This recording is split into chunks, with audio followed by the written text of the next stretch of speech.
of that loan basically is a 5% repayment plan, and that is actually deducted through their bank account. So we have the monthly fee is deducted from their paycheck, but the repayment process is through their bank account. So with your blessing, we would like to be able to offer this to our employees. We feel that it will be of a benefit to them. If you have any questions, I brought Wendy along, Wendy Mobley. She'd be more than happy to help you with those. Center. Second row in the center. Mr. Meredith. What other area systems are utilizing this program? It's very new to Tennessee, so I don't think there are any yet. We've just run across this in the last couple of months. They've got a... We'll ask our student board member Natalie to, after a moment. Have y'all heard of Care Credit? You know, the credit card they have at dentists and things like that. It's similar to that, but it's no interest, no credit check. Any employee qualifies for whatever amount they choose.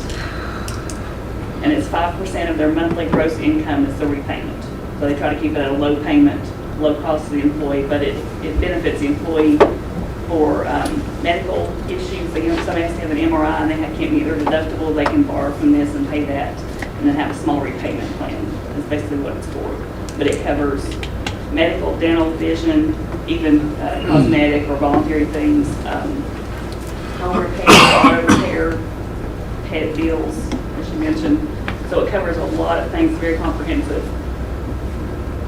Well, I guess my only question or concern is that this is something we're offering, and I hear it doesn't cost us anything, that's fine. But if we offer something to our employees, we need to be sure that we've exercised the fiduciary responsibility and not put them in with something that's going to blow up on them. So that would be the only concern I would have. Mr. Master. The monthly fee, who gets that money? Does the school system, or does the company offering this, or? The monthly fee. The monthly fee is paid to the company. So they get the monthly fee plus the $100, and you say it was a $200? Yes. Okay. Anybody else? Well, I'll move through. Just help us wrap our head around this just a little bit more. So it's basically a payment plan to help them reduce costs and reduce payments, possibly, or payment amounts. Is that right? Kind of like maybe some sort of insurance policy or something to guard against too much payment. Is that what it is, or too high of a payment? Well, I mean, you know how sometimes there's those Christian companies out there, Christian counseling companies, that will take your credit cards, you know, and reduce the amount and reduce the payment. You know, they negotiate with the company, you know, to get those down as low as they'll go. This is kind of a similar situation. Like a debt relief program of some sort? Yeah, sort of. But I mean, I doubt that it relieves all the bill, you know. So it's left up to the, I'm sorry. Go ahead. It's left up to the employee to make the payment back, or is it coming out of their check and we making the check, making the payment? It's up to the employee to make the payment back. They'll make arrangements with the employee to set up a bank draft, Okay. and they'll pay back the bank draft. So it's not, we don't have to do it. Finance company don't have to. And Cindy, let me clarify this. When you gave the example of $100, that was only in your example, if I'm correct there. Correct. You gave us, so it's not that the company gets $100 for every transaction, they get half of whatever the savings is. That's right. Okay. So Mary, that's if we decide to go ahead, there will be like a, for next year, there would be like an in-service or something where this will be discussed, or a booth or something, or how will this be handled if we decide? We do offer it once a year through open enrollment. I would imagine we would have an enrollment earlier, you know, for starters. So it will be even if they're interested before the next school year? Okay. I think so. Right? Yeah, we do one initial enrollment and then every open enrollment we can cover again. Okay. Thank you. Alright, any more discussion on that? Okay, moving on, textbook selection. Wait, did that go on our agenda? Go on our action item for the. It'll be on action item. Thank you, so that's gonna be on our agenda, thank you. So will you all have, you know, some names and some information we can look at before? I'll get that. I'll get that to send you as soon as Yeah, I would Okay. definitely. Yeah, I mean, I don't know who it is or, You want information? Hey, Nick, yeah. if, do y'all feel like you got enough information to add it as an action item at this next board meeting or not? No, Yes, yes, okay. no, I don't. Not right now. Okay, so let's don't put it as an action item yet. Well, she's gonna have Jennifer download the information into BOE. Okay, So if she does that, we should be able to read the information and be able to discuss Okay. that, should we not? I think it needs to be an action item, so we'll vote on it yea or nay, board meeting. Yeah, because we'll have the information. that's fine as long as y'all are clear on the information before you vote, so you don't vote no when you might have voted yes if you didn't have all the information, is all I was getting at. Well, if they put it in BOE, you have it. You're good, okay. She's available for questions anytime, Absolutely. 7:30 and 11:30. Thank you. Okay, good deal. Alright. Are we moving on? Moving on. Textbook selection. Mr. Chairman, there won't be any textbooks adopted this year. There'll be some expenditure for some books, but the only reason it's on here is because the annual agenda requires it. Well, there doesn't need to be an action item at the next board meeting. So we don't have CTE this What? year? We don't have CTE books for this year? No, Oh, I'm sorry, I thought we had CTE books coming. That statement I has mean, been I before. understand it's up for adoption, but they won't be doing it. Okay. Okay, if no more discussion on textbooks, athletics is next. I spoke with both ADs, and they're both in agreement. They'd like to let us open up the summer complex, summer tournaments starting May 1. Okay, And to my knowledge, schedule's already been made for both Ridgeview and Grandview. alright. Anybody got anything on that? So, let me ask, so we're saying, we said before we wasn't gonna have outside tournaments during school ball, but now we're saying we are. Well, Danny said school ball will be over the last week of April. Okay, And if it runs over, then he'll adjust the schedule from there. okay. So is that, do we need to take action at our planning for the meeting, or just let it go? You want to, but I want to point out, there was a tournament at Grandview this past weekend. I went and watched it. Okay, Oh, That was a, baseball, softball? Outdoor, I mean, from the, I don't know who they were. that was an in-house tournament fundraiser for Grandview softball. it wasn't the Okay. summer league? No, sir. Okay. No, that was our kids. That's what I thought. Yeah, this is just summer league They have theirs. Correct. that they want to start in May. And Danny said the schedule should be over last week of April. And if it runs over a day or two, then he'll just redo the summer schedule to, you know, Right. And it is our turn to host the middle school tournament, which will be held out at right. Ridgeview, and it'll happen in May, of course, but that's, That's through the week. right. I wouldn't think there's any reason for action on this, then, Harlan. Let them just do what they do. Would you all still like to run the tournaments all the way through November? Whatever. We've got football and soccer we have to do. Yeah, that first starts week in of August. And then when they start lapping over at the north and south complex, we'll have a mixture of out-of-towners and our people on the ball fields. Just a thought. Do we need to address that right now? I'd get with the ADs, I mean, it don't matter to me, I just, or, We'll work that out in-house if that's what you all would like to do. I mean, that's fine with me. Okay. All Do right, you, Mike, Mr. Masters. do you know when the last game will be, the last tournament is scheduled? And I have no idea, I ain't seen no schedule. They just said schedule was made last year. But the original schedule showed them starting in March and ending in November.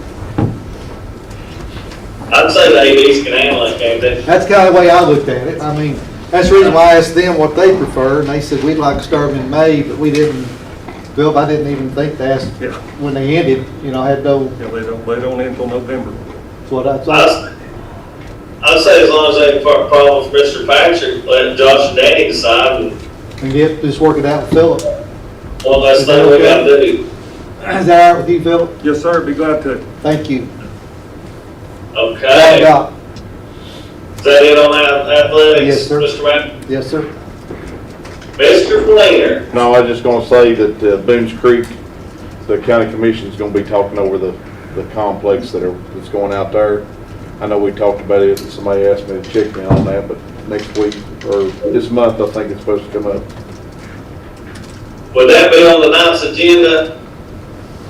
I don't think so, because it was gonna round through committee and CIA committee, I think. Okay. I was gonna say before I forget, any board members that's willing and able, you guys might wanna take Mr. Boyd over there tonight if we get done in time and introduce him formally. I think Mitch is gonna take care of that. He's got it? Okay, good. Okay, facilities. Yes, sir. First thing is David Crockett High School Stadium Study and Proposed Plan for Work on Stadium. Mr. Patrick, can you help us with that a little bit? I'll try. The stadium evaluation at David Crockett seems as though it's not as good a state as Daniel Boone's. There is some repair work that needs to be done.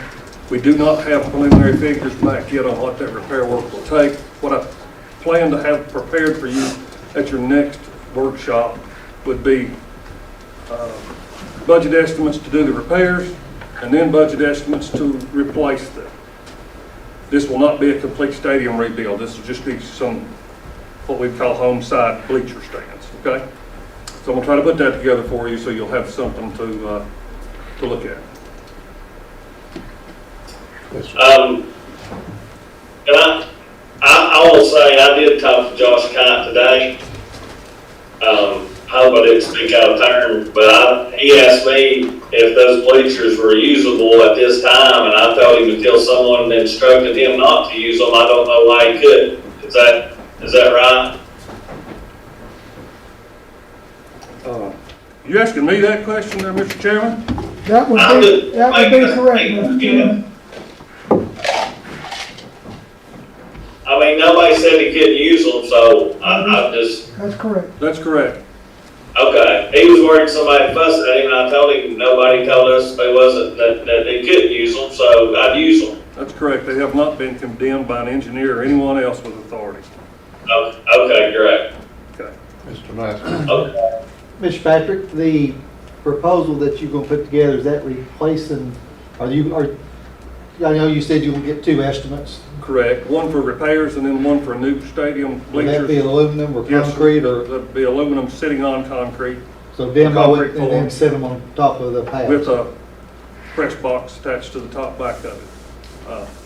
And like I say, this will be budget numbers, not Right. hard dollar. But, and of course, be handicap accessible, there'll be a ramp in the front of it. But the same capacity or more? I'll try to stay at the same capacity. We surely don't want to go less, Right. correct?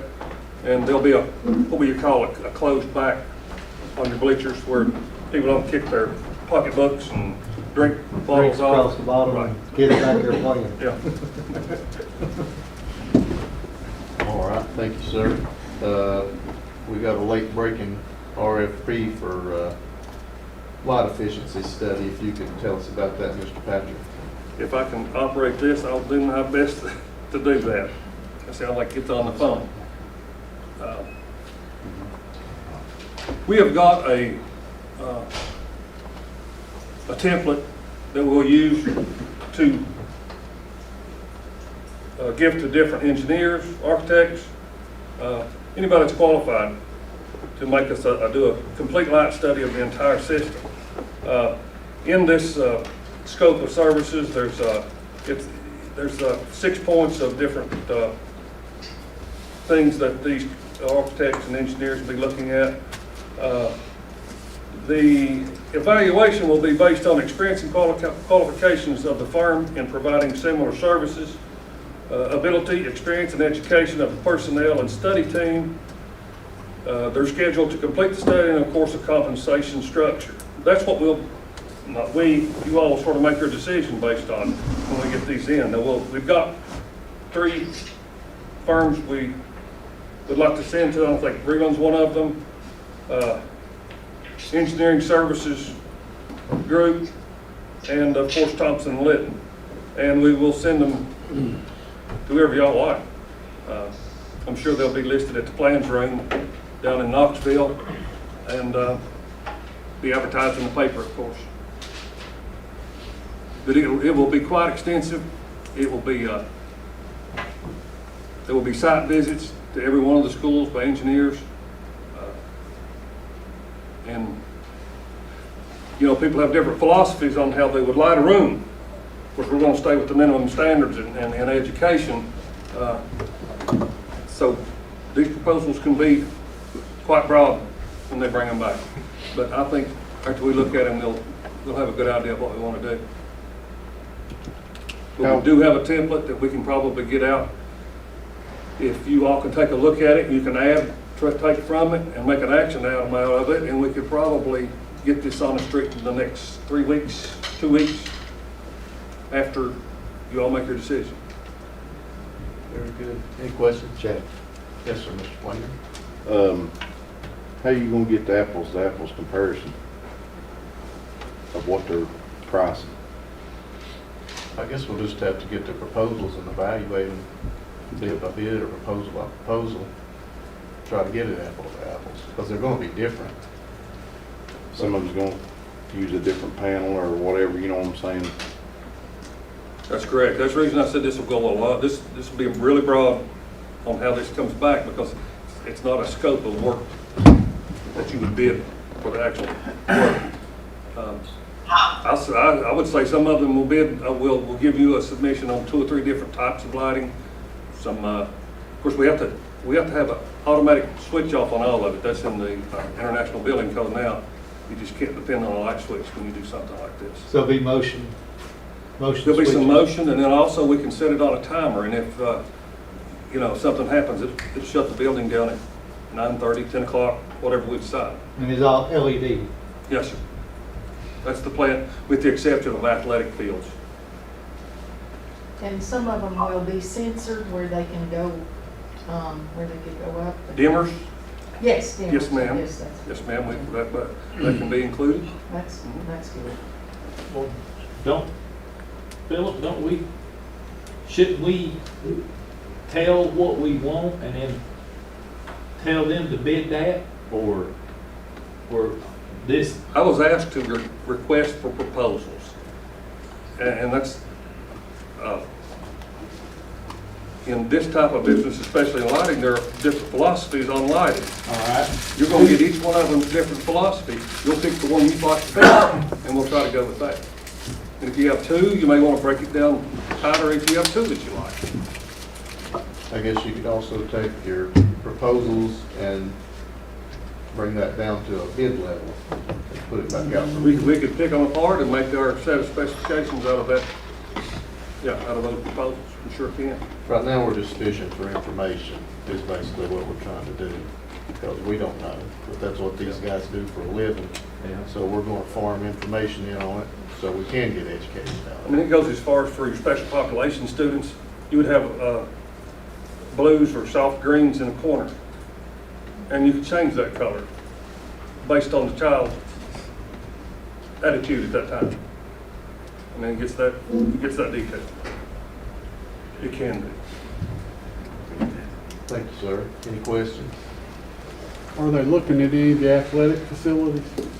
No, sir, we found that LED on stadium lights, they don't stay on long enough to pay for themselves, ever. You know, you Gymnasiums? What burn about football gymnasiums? lights for 3 hours, 2-3 nights a week. They just, What about gymnasiums? gymnasiums, dear, that's inside. Yeah, Okay. gymnasiums are included. So this is including everything inside, just really not our outdoor. Yeah, Okay. yeah, I'm just speaking about outside. I'm sorry, I misspoke. What about I'm parking speaking lot about lights? outside stadium lights. What about parking lot lights? Yes, parking lot lights will be changed because they burn all night. Right. Anything else? All right, we'll move on to the next item. It's contract for sale of the Old Boone Creek Middle School. I'd just like to bring this back up. I put it on there. I think if we don't do anything with it, we still need to all be on the same page and understand, you know, the terms of the contract and what the counteroffer process is and what we're looking to do here. So if nothing works out with this one, we'll know, everybody will be educated on how this goes for the next time. But, you know, I don't know if this is still alive or not. But I think Mr. Bennett's here. Scott, could you speak to that? Sure. Very briefly, after the last board meeting, I had some dialogue with a couple of board members, Mr. Masters in particular, about what maybe the weighted average opinion of the board was on this particular issue and whether there might be any kind of common ground about moving forward. So I reached out to Mr. Baxter, the agent for the buyer. With him I've had some discussions. And he basically believes that there probably is some common ground, but that's really kind of up to this board. He believes this buyer would probably come up to $1.375 million. But the real sticking point, I think, for this board is, at what point do they have skin in the game versus does this board have the freedom to continue to market the property? So he's basically trying to take the temperature of his client to find out where he is and what his client wants to do next. So that's kind of where we are. Theirs is the next committee. So theirs was the next Yes, sir. one? Well, I mean, so the board technically rejected their proposal. Okay. So the board could make a counter. That would be appropriate for the board to do. But it's a little difficult for a public body to make a counter like this unless you wanted to do a negotiated sale, unless you wanted to appoint someone to negotiate specifically with this buyer, which is something that we had talked about some months ago, although not particularly this buyer. Discussing this with this buyer's agent, I highlighted some of the concerns that I had heard from this particular board. The price was too low, and there had been some discussion about moving the price up to $1.375 million. The buyer seems amenable to that. I did point out, however, to the agent that simply raising the price doesn't really address this board's concern, which is they could raise the price to $1.5 million. They could raise the price to $2 million. But if they're not willing to move forward and commit at some point, that doesn't help this board. If the sale doesn't close, it doesn't actually help this board. And so some of the things that Mr. Baxter and I kicked around were things to put some skin in the game. A couple of mornings ago, Mr. Masters raised the question of at what point might some of the earnest money go hard? And that's something that I kicked around with Mr. Baxter. He's feeling out with his client whether they want to do that, because from their perspective, there's a lot of time and effort that has to be invested into testing the property to see whether it's suitable for their type of development. I understand that. Y'all understand that. However, if they can walk away at any point in time, they can make that earnest money $250,000. But if they get it all back, that's not a substantial investment for them into this property where y'all know, okay, probably things are moving forward. In any case, the bottom line here is I've had some discussions with them. I will keep y'all abreast of those discussions as they happen. My feeling is that the ball is probably in their court. If Mr. Baxter comes back with something, I will let you know right away. And my sense is probably we'll either have a follow-up offer before your next board meeting, put on the agenda for consideration, or if not, then probably this board just wants to go ahead, demo the property, and move forward with whatever plans you decide to bring. That's as much as I know. Thank you. Yes, sir. We currently don't have a listing agreement on this property now, correct? Or we do? My knowledge. So- We just did a one-time showing with Mr. Baxter. So I would think that if, somewhere in there needs to be a hard date where we put this back out on the market. I would think with in a listing mode, you guys do that. That's going to put pressure on somebody out there that's just testing the waters. Yes, sir, Mr. Durgan. I'd like to wait till we get the building down, and then we list it. Because the appraisal is 1.8. We're fixing to take the building down because they keep telling us that the building's not worth nothing. So we're gonna go up to the expense of taking the building down, so let's just set on it for another 60 days. And then we'll put the price out there, the price we would agree to, and see what happens. If they're still interested in it, they can say, we'll pay you this much. We'll look at it. So, This board voted to not accept their offer last week, 2 weeks ago, so let's tear it down and go from there. Yes, ma'am. yeah, thank you. Do you think, are you saying we should wait 60 days, give them 60 days and I'm saying once those 60 days are up? anybody wants to, we ain't got it listed with nobody. But my understanding was, what you just said was listed after 60 days. So does that mean Listed they after have we get the 60 building days? took down. So do they have 60 days to make a decision before we relist it? Is that what you're saying? I'm saying we'll list it. If they don't come with another counter offer or something, then we'll talk to somebody about listing it again. I'm saying let's get the building tore down and then we'll do something. Well, I agree List it we with need a another time frame. company or what? I agree we need a time frame. So for this group. We've done turned their offer down. That's practically where you are, board members, is that they made an offer, you said no. Based upon some of the discussion that this board has had, and based on some discussions I've had with y'all, I've tried to give them some ideas that I think would address some of the concerns this board has, namely the price, and the fact that really, if all of the money is refundable, they're not really committed.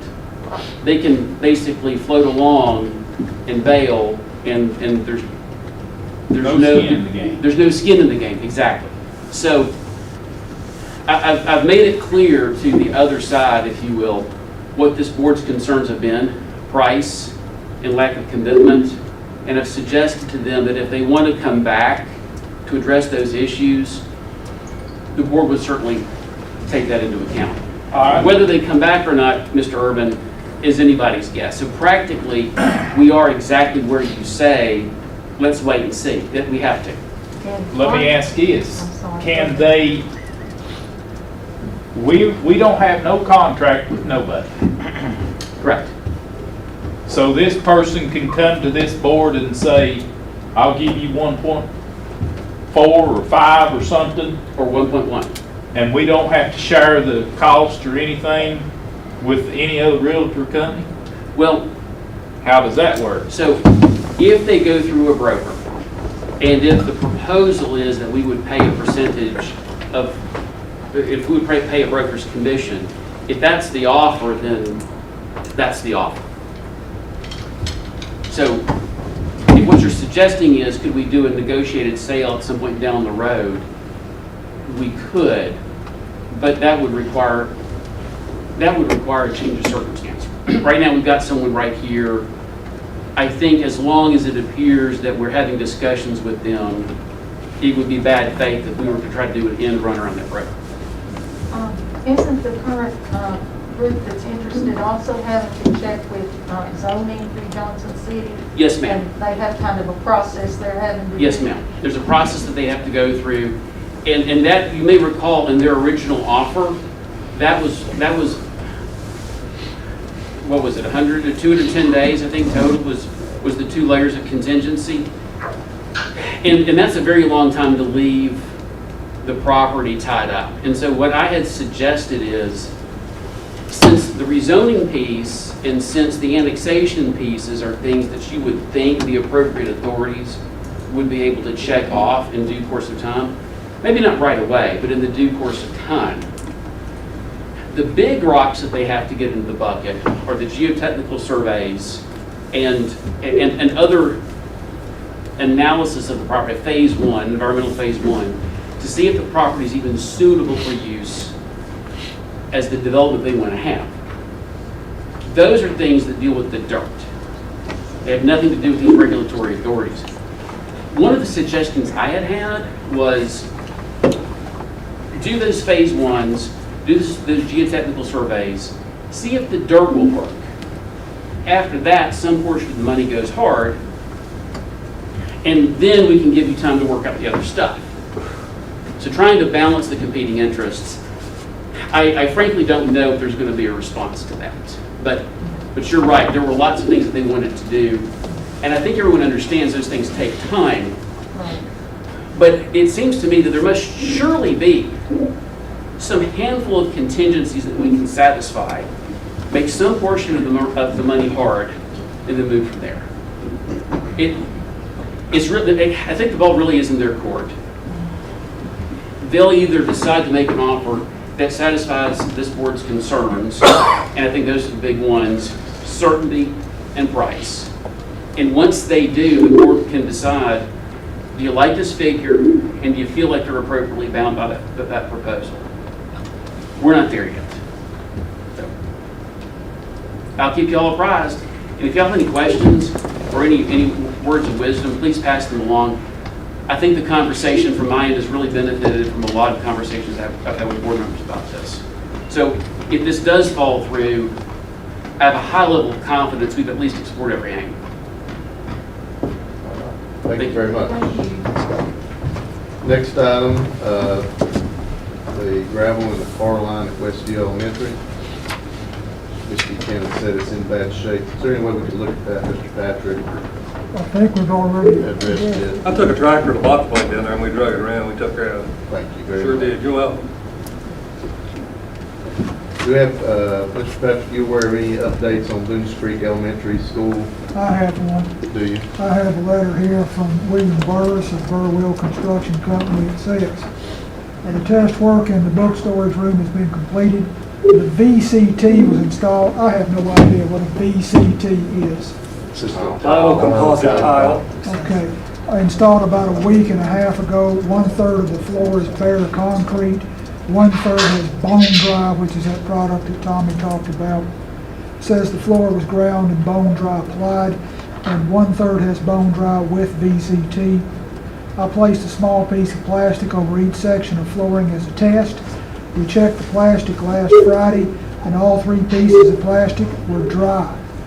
The plastic is still down as we continue to monitor that test floor. I will have FSE check moisture soon. We are still prepared to use the bone dry and replace the flooring this summer. He goes on to say that he's Coffey and Carl, who was the architect, as they have hired an independent firm to investigate, but I'm not sure about the status of that. Wonderful. Thank you for the update, sir. All right, and just one other item that wasn't on here, it's come to our attention that Ball Branch may be requesting a little storage building of some sort. Can I? Yes, sir. I had one of the administrators call me, or teachers. They've got a grant and got a kiln, I guess, pottery thing or something. I've heard, yeah. And they're they have, the way I was understood, they have to store it in the building that their golf cart and some other stuff is in. And there would like for us to get them another storage building to keep their golf cart and stuff in. I think what she picked out was like $3,000. And I told him I would I'll ask. look into that for the school board, sure will. I'll look into it. Okay. There's some questions about placing a kin in a Yeah, and I mean, I don't know wooden either. building. We'll have to, I'll have to actually put some fire type tile in to place that kiln. And Will they actually be using it in there? I don't think I know they're not using it yet because I haven't had an No, I mean, electrician. but will it be used in that building or be took out and used, or, I don't really know what a kiln is other than get something hot. No, it's hot, and you can't move it after it's set. Okay. We've got to vent it, and we have to bring fresh air to it. It's quite a process. Could the masonry teacher at Crockett help us out No, on we'll that? take care I of mean, that. I don't know, just, Yeah, I appreciate that, we can take care of that, but, yeah, we'll look into that. a little more to it than just putting it in there then. Mr. Buchanan. So how many of those do we have in the system? Off the top of my head, I can't Isn't there tell. one at Westview? Ma'am, Isn't there one at Westview? And there's one at Crockett? one at Crockett, one at Ridgeview, One one at at Boone. But Grandview. aren't they inside the school? Boone's got Yes, one. ma'am, those are masonry buildings. So this is not a masonry building, so it can't be put inside the school, is that what you're I mean, saying? it can be, but I've got to do some prep work before we put it in. I mean, it's a wooden structure like this building, although it looks, Right, like plaster, but there's wood behind that. And, Okay. Yeah, that's what I was getting at. okay. Thank you. Yes, sir, Mr. Master. There is a storage building I noticed at Boone Creek School. Is it something we could move or? Lamar's already claimed that, or Okay. Mr. Buchanan already claimed that No, for Mr. Lamar. Merriman. Mr. Buchanan already claimed that for That's the Lamar. one on the back? Yes, sir. Okay, I just noticed it when I was over there Sunday, so. Was there not two of them? Not that I know of. Oh, I thought there was two on there. Thank you, All right. Philip. Thank you, sir. You're welcome. That's all, Mr. Day. Okay, great, finance. All right, Brad Mr. Hale. Mitch, Meredith, somebody. Here's MC. All right. Is this going to be behind us? Come be in front of you, Brent. Okay. I felt like that's why he's sitting there, Mitch. Yep.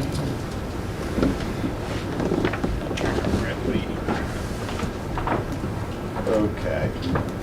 So, first, Heath, just document one is simply the agenda, so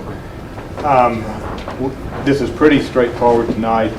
Financial statements for the general fund, the federal fund, overview of the nutrition department. Then there's an item on here that Mr. Meredith and I had some discussion about, that there'll be some comments and discussion about item 4 on the county clerk discussion. Jumping to document 2, and I'll see if Heath can blow that up there. I'm not driving it tonight. This will be the revenue analysis report. That's document 3, I believe. We'll get to document 3 in just a minute, though. Leave that up. Which one is it, I Brent? think There you you go. got, you Yeah. got tabs. Well, yeah, they're numbered, and I had to re-upload document 1, so document 1 went to the bottom of the list. Gotcha. There you go. Okay. There you go. Yeah, so, we'll need to probably go up and get the heading in.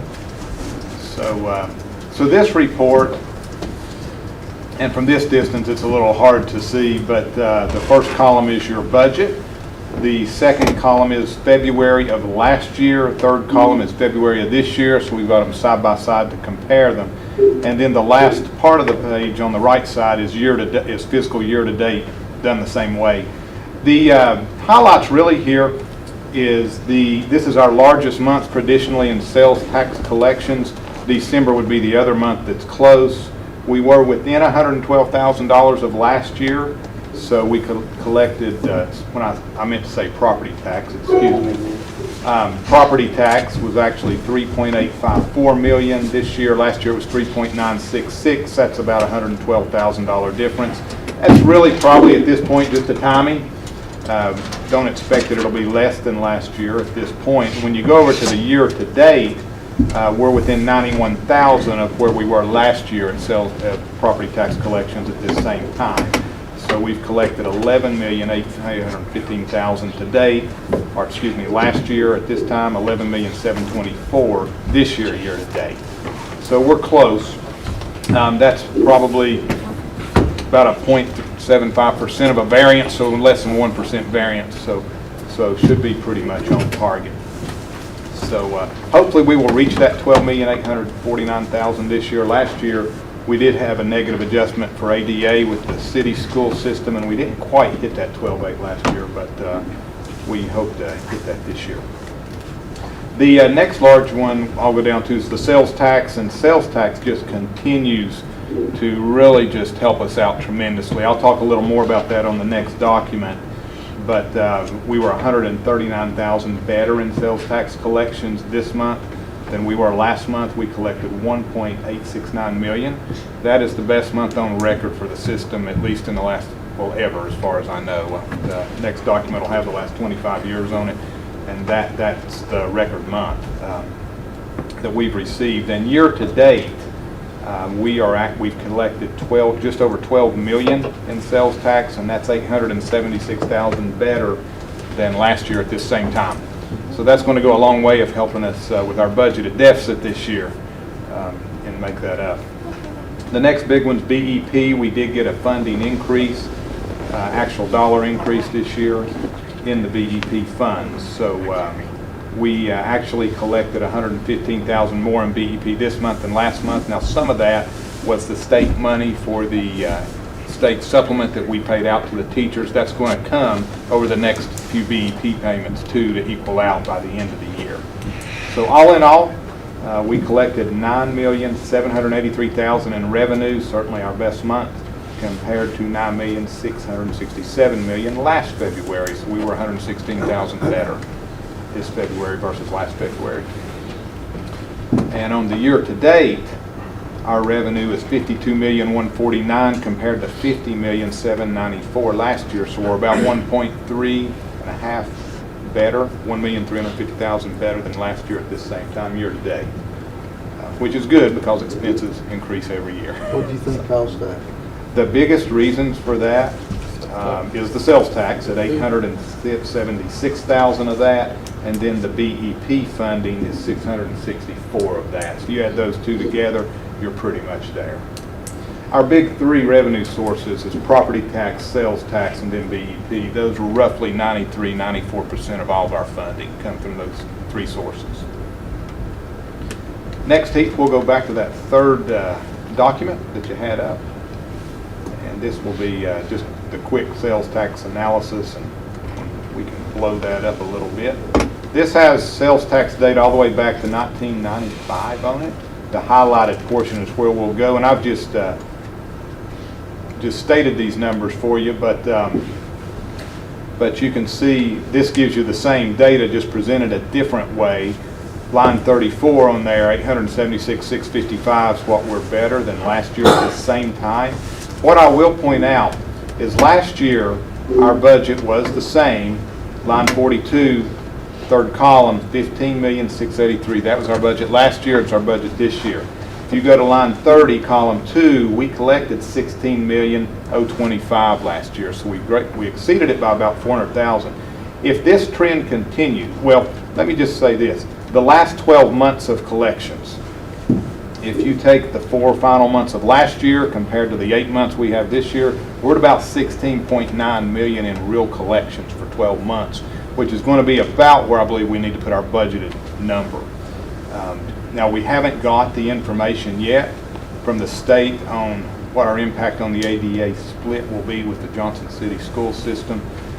So there is a chance we could have some negative impact. It just depends on how many students they've lost, how many we've lost, and if that hold harmless has any effect on that, which I don't know. I haven't been told that yet. So hopefully within the next 30 days we're going to know that, though.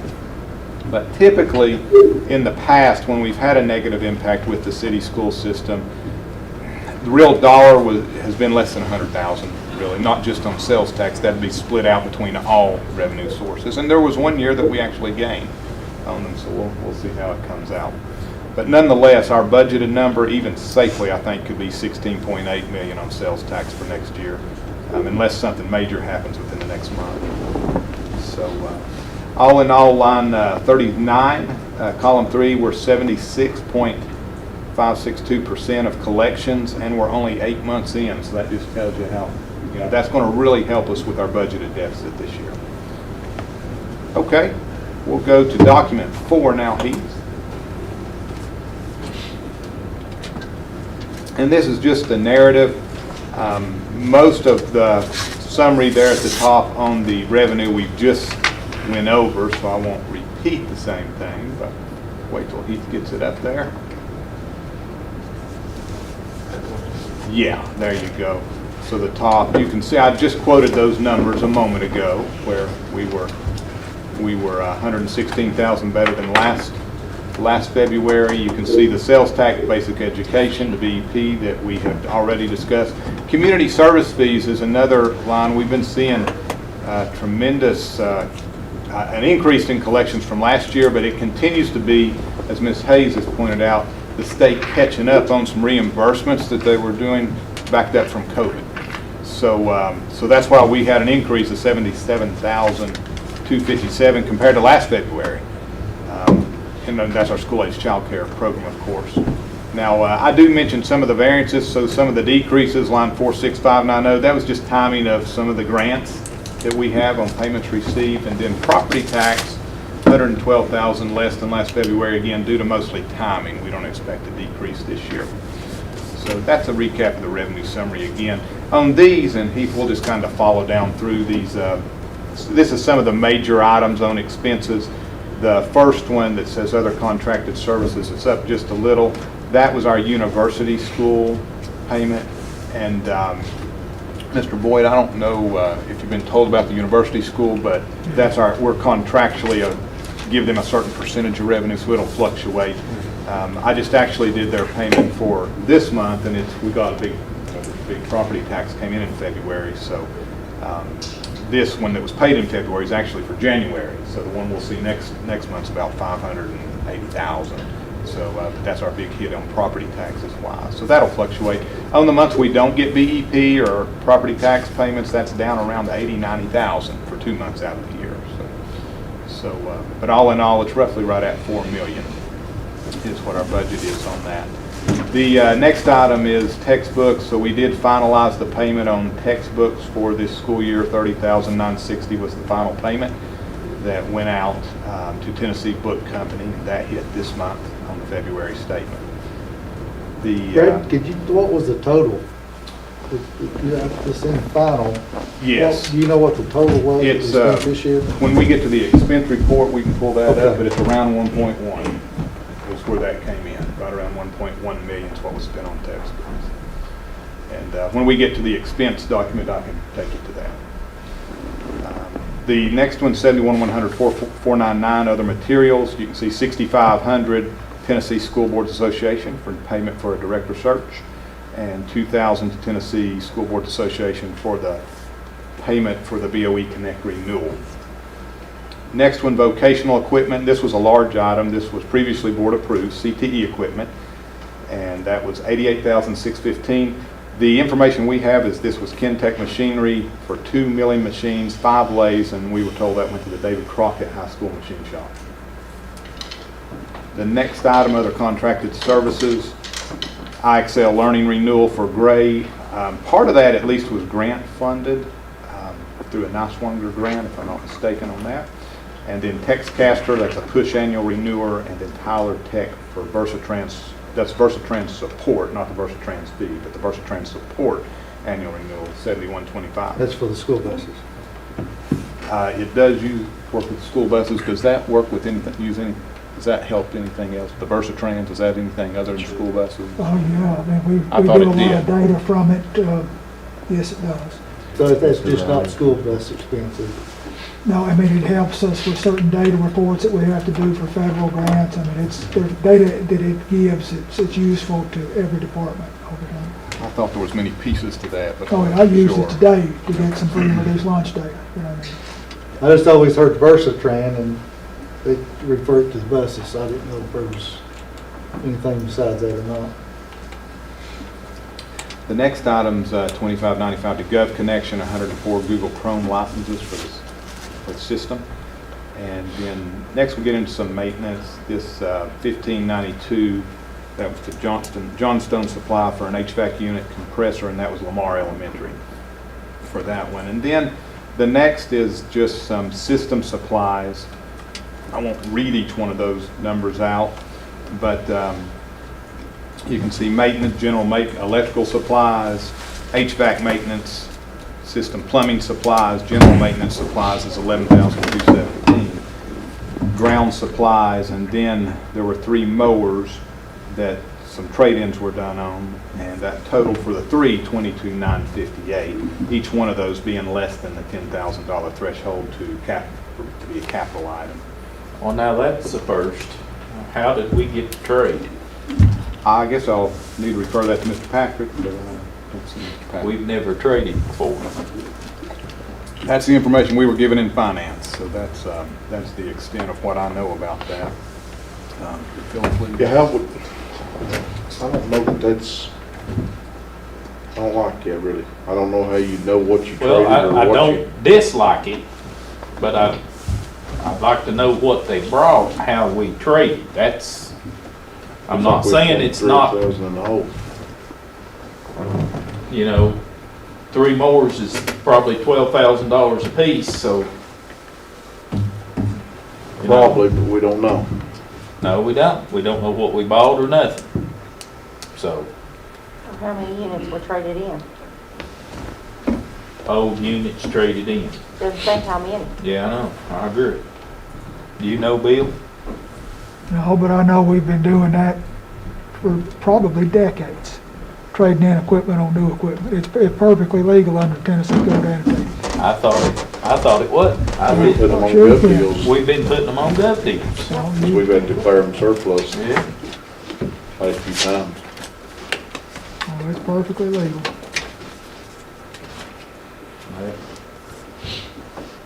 I still like to know what we bought.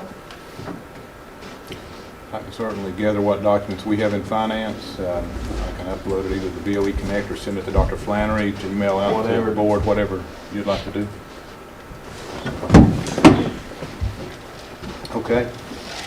The next item was Westview, and that was supplies, 9,400, and that was for tree removals. The company's Hoover's, I guess that's called Arbor Scrapes or Scapes, but that was for Westview. The next page will be the last page, administrative equipment, and that was Tri-City Fence. Lamar had 6223. That was funded by the Safe Schools grant. And then Shields Electronics for 2535, 15 analog radios. That was also funded by the Safe Schools grant. So our overall summary for expenses for February, $5,744,000 compared to $5,682,000. So that was only a variance of $61,000, which is just over a 1% variance. And when you're within about 1%, that's pretty tight from year to year on this amount. So some of the key items that I noticed of variance from the prior year, CTE equipment, of course, we talked about that. That was the line item 71,300 was the total amount in that line item. And then, of course, the Tennessee Book Company for the final textbook payment of $30,939. That was the main variances. Everything else was just pretty tight and pretty normal compared to last year. So next, before we go to the expense document, Document 5 will be the payables document. This has been out, so certainly I can take any questions. The items that we just discussed are all going to be on here, but I didn't know if anybody had looked in advance and had any questions on anything specific. And if so, I'll be glad to try to answer those.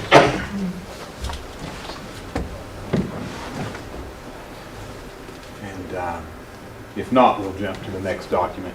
Document 6. We can always go back if anybody. Brett, how much is propane costing now? You have a price of it? I can, just give me per gallon. Per gallon. I didn't bring it with me tonight. I want memory. I want to say that's around $1.50, but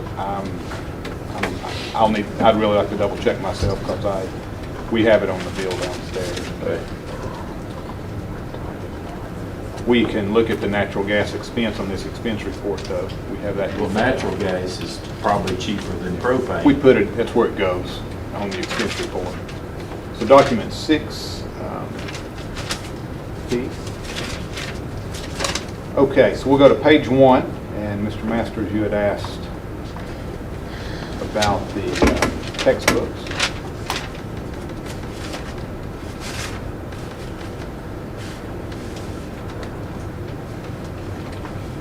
Okay, I'll get you to blow that up just a little bit, Heaton. Okay. We will go actually to the very last line on the first page. Okay. Line 141E, 71,100, 449. That's your textbooks. The first column gives you the budget. This was 885. The next column gives you the monthly expense that we just went over, which was the 30,939. There's your final expense in the next column, 1,121,000. Over on the two columns over, that negative 236. That is the amount that we were over budget. 236,000. As far as The reason why I asked, I got confused because I know on the, what we looked at last meeting, we had a negative 585. That's where I got confused. Yeah, let me about address that. So when I listed that on the document for budget change, what that was doing was, go back over to the first column, Heath. That was simply comparing the budget from last year, which was 885,000, and what was being requested for the budget next year. Okay. That had nothing to do with the expense for this school year. That was just simply That's where I a got budget confused. request. Now, since then, there has been a change to the next year's budget, because since the ESSER 2.0 got approved, 200,000 of that can be covered in ESSER 2.0. So on the next budget workshop, I've lowered that expense already. I want to say 120,000 for next year for textbooks. But yeah, that was totally separate with what was spent on textbook this year. So sorry I didn't point that out. So the way I'll handle this budget-wise is at the end of the year, I will look at this category as a whole. So Heath, let's go down to page 2, and about halfway down, you'll see a 40,178,000 when you get about halfway down page 2. Okay, so as long as my salary lines in this category are not over, and as long as the category as a whole is not over, I don't have to do anything from an audit perspective on the textbook line item, because the textbook line item is not a salaried line item. If it was a salaried line item, it's an immediate audit finding if we don't move money back. When I say that means if I don't bring it to you and you approve me to move money back. So as long as obviously this $40 million category, so that's 55% of our whole budget, 55, 60%. So I'll be evaluating this, and that final budget amendment will be at the end of May when I compile that. I typically wait till the last day of May to get the full expenses in and have that to you. Now this year we may have to do something a little different because we're having these meetings before. Used to I had until the board meeting to do that, so I may have to do some extra analysis this year and try to make that. We're not meeting till the 10th in May, right? Or 9th? It's something like that. Well, yeah. Well, and I need to wait till the end of May, as close to the end of May as I can before I actually put the final numbers together for that. The longer, if I can get to the end of May, it helps me estimate, because some of those line items are can be a little tricky and just a lot of moving parts. So, so from an audit perspective, that's how I'll handle the textbook line being over 200,000 out of budget. So, we mentioned natural gas. That was another, or propane. So Heath, if you will go to page 16. Let's go to the bottom of 15 first.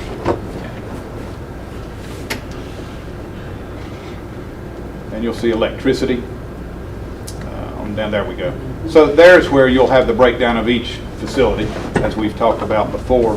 We were talking about the Boones Creek Middle School, so you see BCMS That's the old Boone's Creek School, and if you scroll over a little bit, you can see year-to-date, 89,000 is what I'm seeing year-to-date. No. I think it's a 22,000, correct? Excuse me, I'm looking at the elementary school, 22,000 on electricity year-to-date. That's for 8 months. And we can go to the next page, and you'll see the natural gas. So you can also find, I'm just using the middle school as an example, you can find the Boones Creek Middle School there, and it's only $13.42. So So Brad, let me ask you about that, because you said, I mean, the only place we use propane, I'm assuming, is in the buses. no, they have heating. I mean, they're used in some of the schools. We are using propane, we do have propane. Yep. in some That's why schools. when you have the breakdown here, that's a lot of what you're seeing Yeah, there. but what I'm getting at is, so we're dumping our student transportation costs and propane into operation plant. It would How go. do you get that propane cost back over in your transportation department? It'd just be a matter of moving it and recoating it. Where the bus would be going right now for the propane would be in the line, the first natural gas line where it's not connected to a facility. Right, where you got 98, but there would also be some miscellaneous Right. places throughout the system going in there. So it would just be a matter of, recoating it, busting it out just for what we would be using on buses. From over at the garage. Yeah. Sure. Yeah. I would think that's where we try to get that. Especially since we're that going cost, with. yeah, as we get more and more Yeah. propane buses. So right now we have 5, we're going to get 5 more, I believe, or something like that. So maybe that's something we go ahead and bust out then for next year's budget. That's a modification I can bring to our next budget meeting. But jumping down to student transportation, and somebody had asked about diesel. I mean, our budget was 275. We've got 241,000 left to spend. And that's because we've been closed I know. so much of the year. I get that. That won't happen next year. I know we could lock a price in on propane. And that's what we've done on some of these other schools that's got propane tanks. And I'm wondering if we can't lock a price in on propane for these buses. So, if they will lock that in or they will not lock that in. Because diesel fuel's going up. I'm sure depending on what you contract to purchase, you work, figure that out.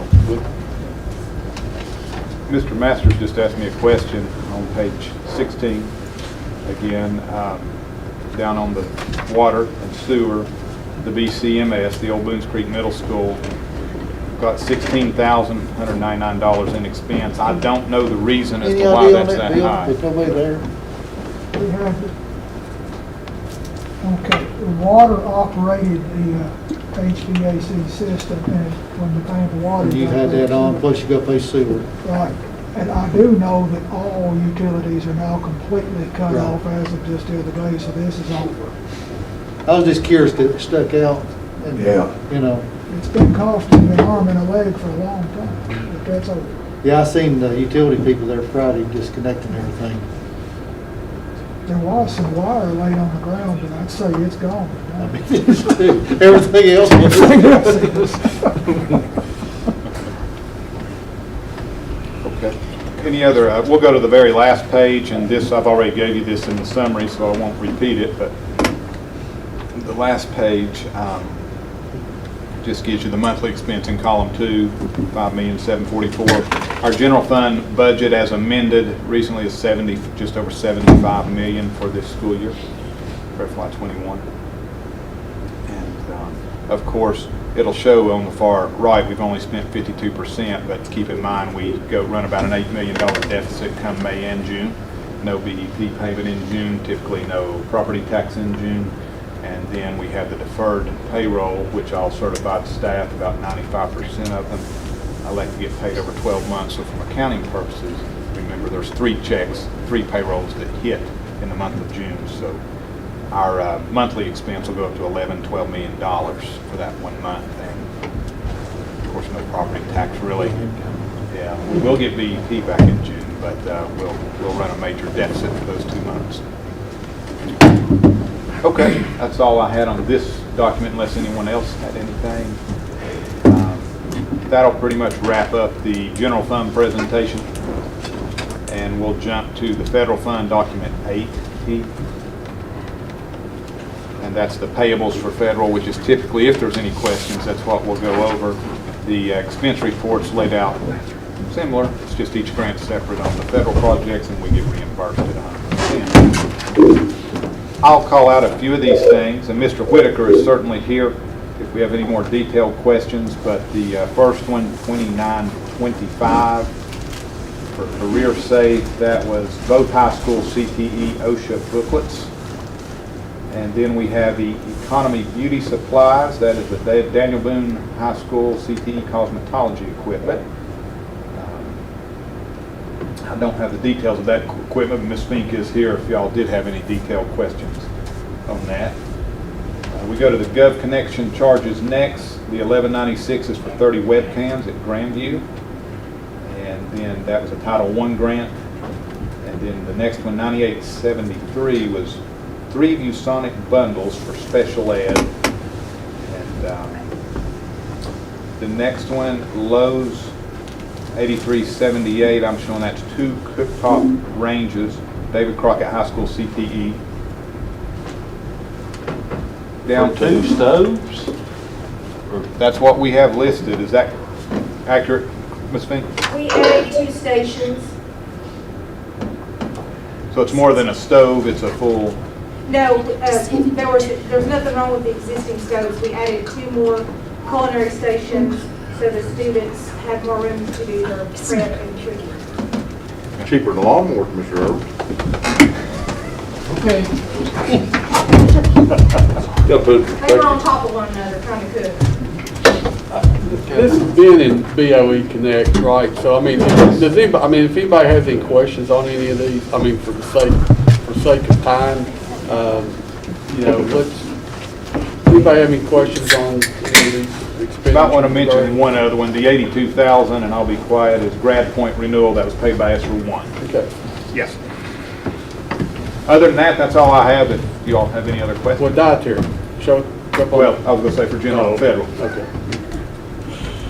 And okay, so let's jump now, Heath, to document 11.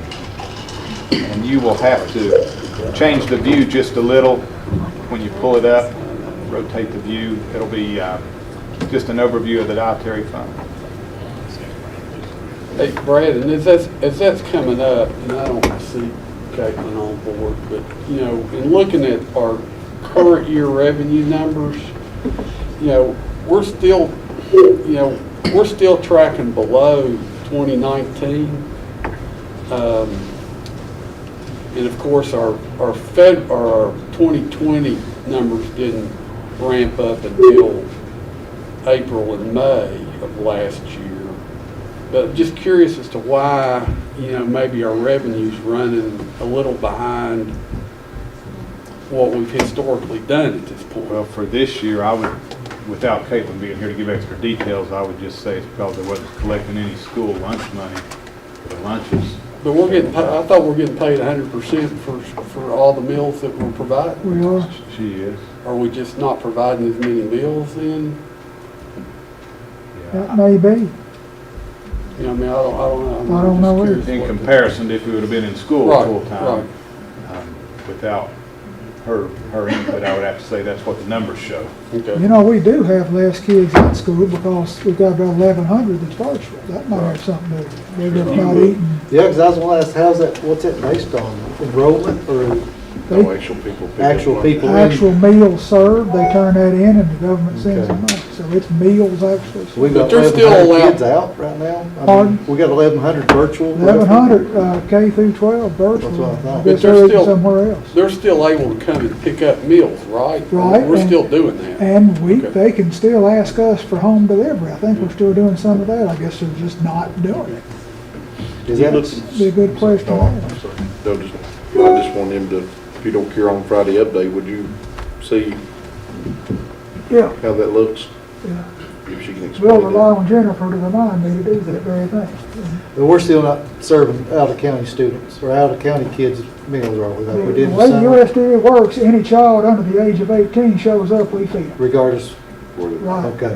If they're young and hungry, they get a meal, and we get paid for it. Okay, so it's hard to get it all on the screen up there, but really this just graphs the last 3 years. Now for February, you can see we're still pretty tight. You know, for all 3 years, of course, this being the lower year for reasons we have just discussed, we believe.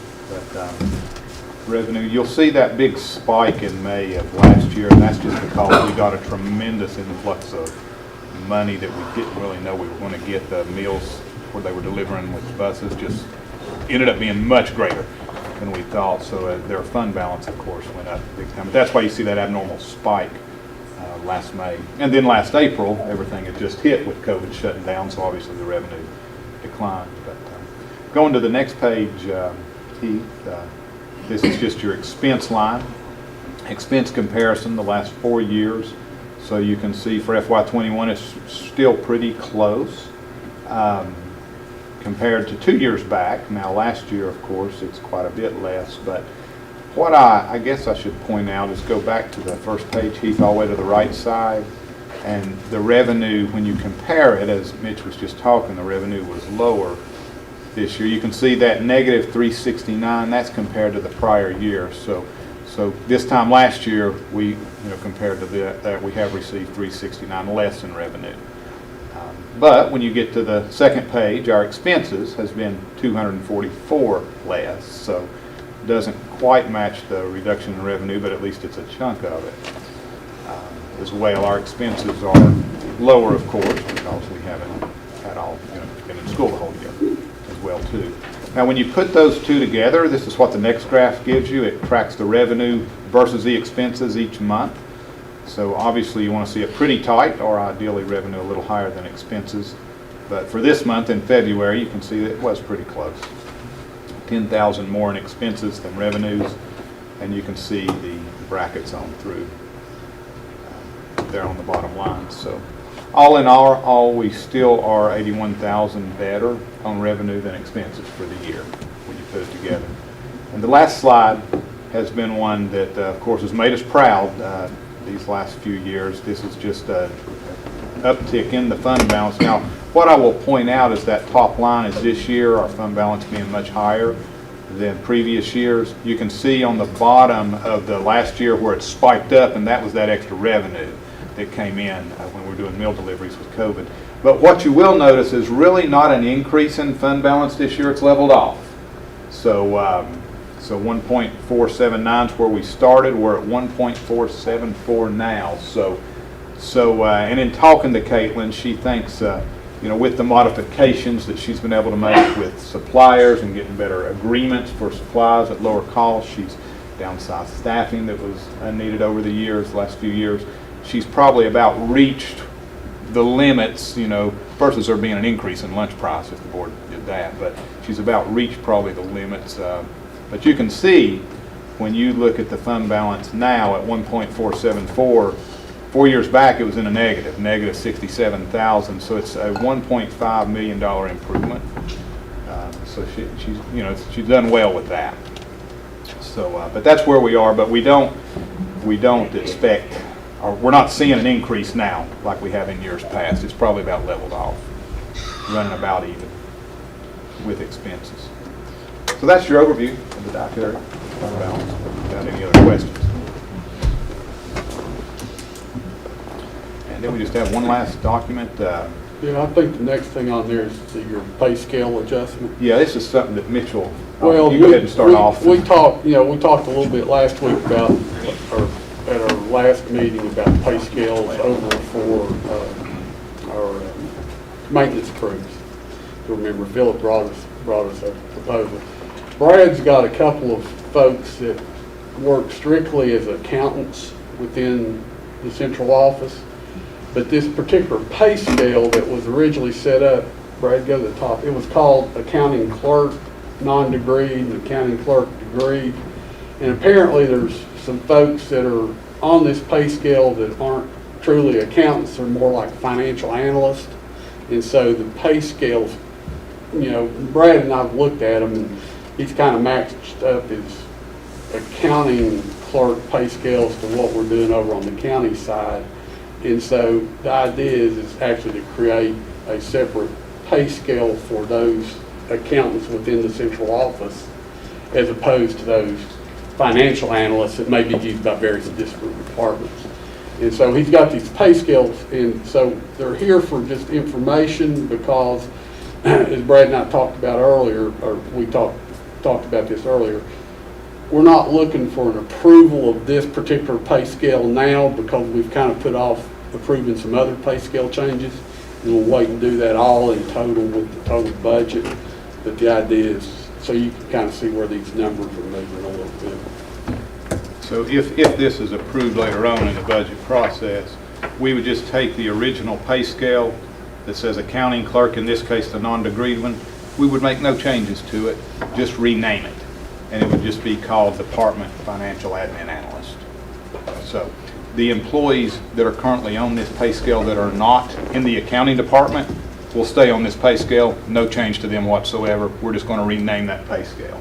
But by doing this, it'll delineate the different job responsibilities. Then the ones on the right side will be the new account, and we're going to name it Central Accounting Office Clerk, designating it to the accounting office here in central office. And the pay is not much difference, you can see there. It's only 61 cents an hour, but it does match the county's entry rate on 2 levels. The next one is the degreed one. If you'll go to the next page, Heath. Same thing, it's just the degreed one. And the 17 an hour starts, the county has 2 entry rates for accounting and purchasing. This matches both of those with the county.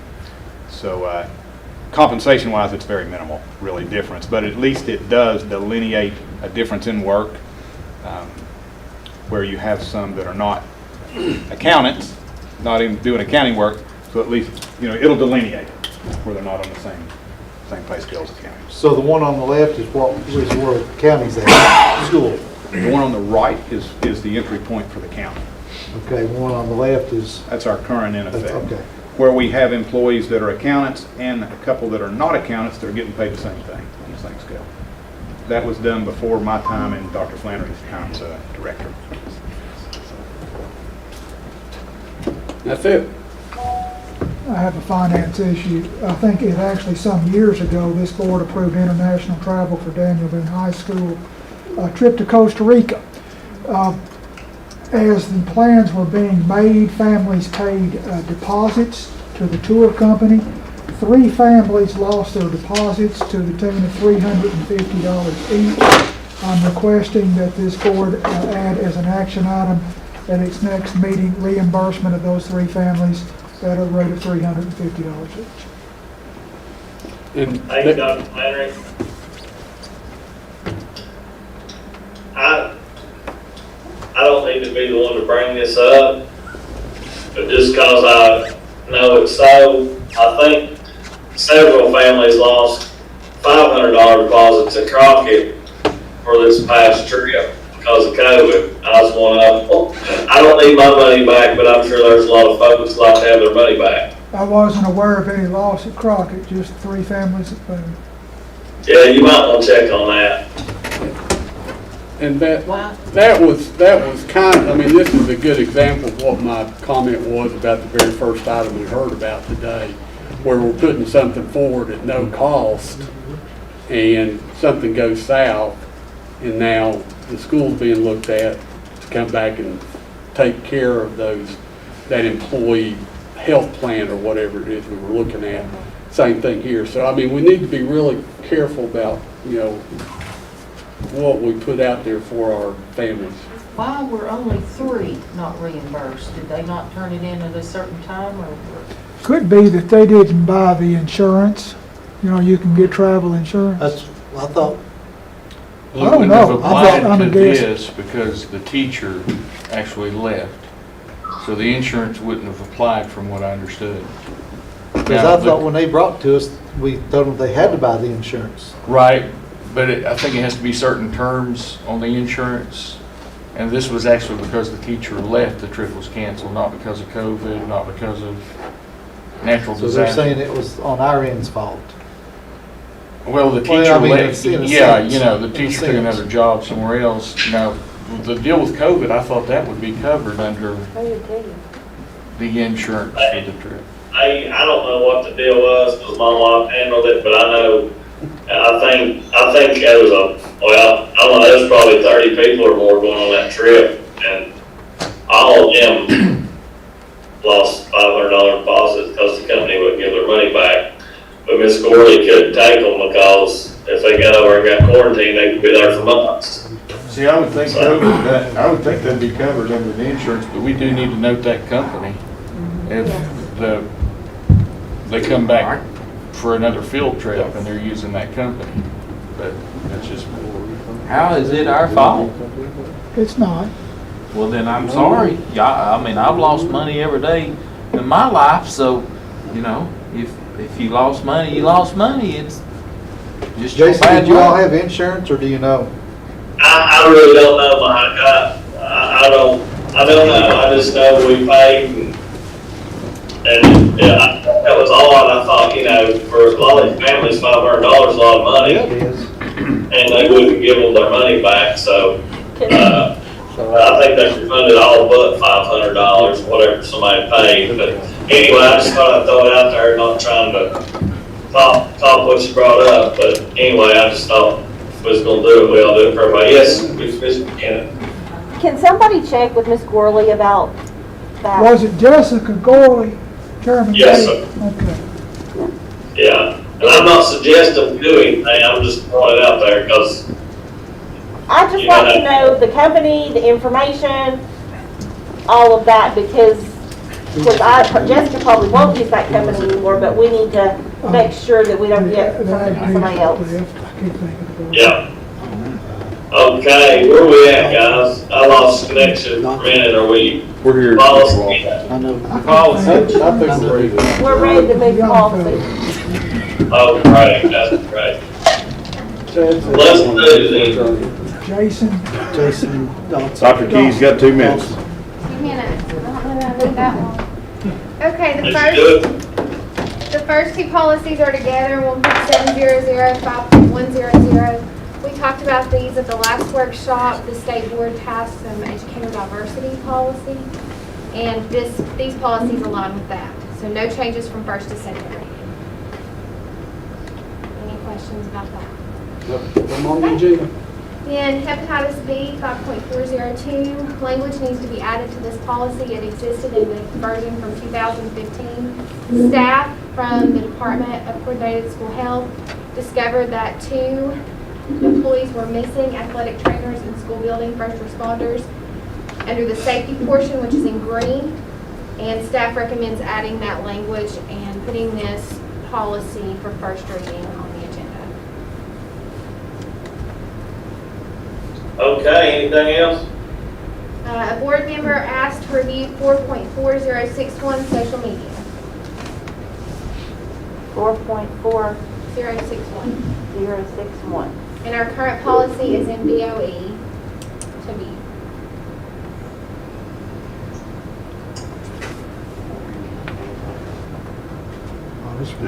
I went way too fast for me. We're on the last one in policy.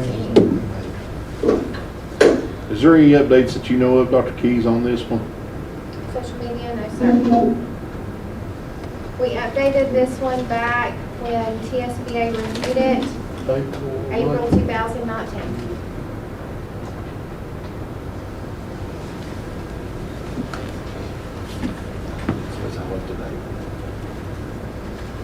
Anything else, Mr. Flamer?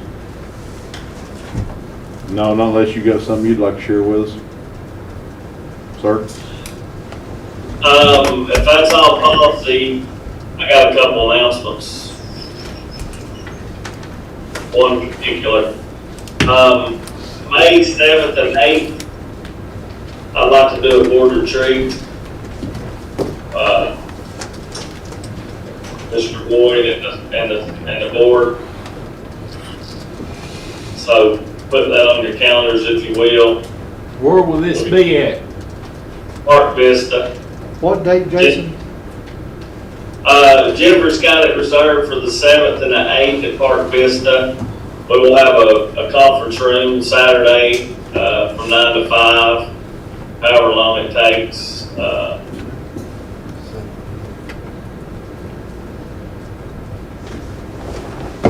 And actually, that's really all I got. Yes, sir. Can Kelly, can you get up and tell us about the new guidelines?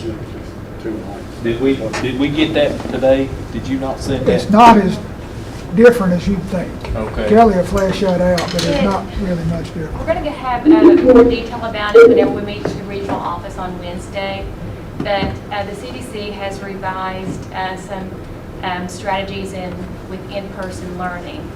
And the differences are right now, they're still wanting a layered approach to the strategies, the mask wearing, social distancing, hand washing, respiratory etiquette, the frequent cleaning.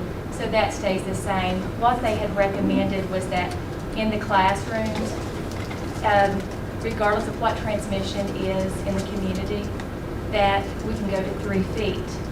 However, that doesn't change contact tracing, and it doesn't change the definition of what is considered a close contact. So even if the students are within 3 feet, it doesn't mean 100%, basically that's what we are right now, but we still have to contact trace anyone that is within 6 feet for more than 15 minutes like we have been.